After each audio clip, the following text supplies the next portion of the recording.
disabilities shouldn't prevent them from playing on a team. Now, the Department of Education is ensuring that this is the case because they have equal opportunity to do so under the law. A 13-page guidance document from the Department's Office of Civil Rights was recently sent to public schools 3 weeks ago, and the document said this: a school district is required to provide a qualified student with a disability an opportunity to benefit from the school's program equal to that of students without disabilities.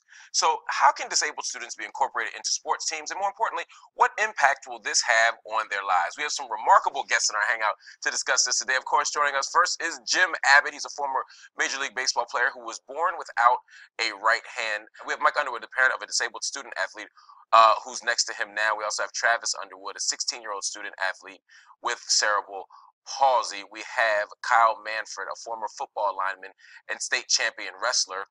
And we have Tommy Storms, who is the co-founder of the American Association of Adapted Sports Programs. I'm going to start with you, Jim, actually. Talk to me about how important it was for you to get an opportunity to participate in sports despite being born without a right hand.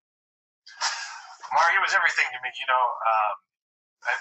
Sports. I grew up in the great town of Flint, Michigan, and sports meant so much to me as a kid. I was born missing my right hand.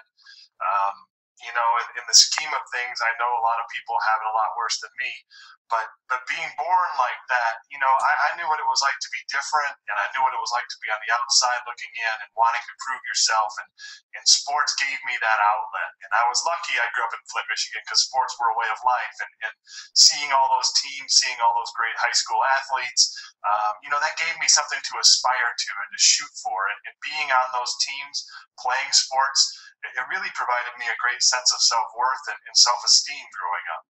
Absolutely. And those things are very important, not just for sports, but for developing a whole child. I mean, even had you not become a legendary athlete, and I've read your book and I've heard your story many times and I'm impressed by it, but even if you just become a good citizen, the lessons you learn from school certainly, from sports certainly contributed to that, no?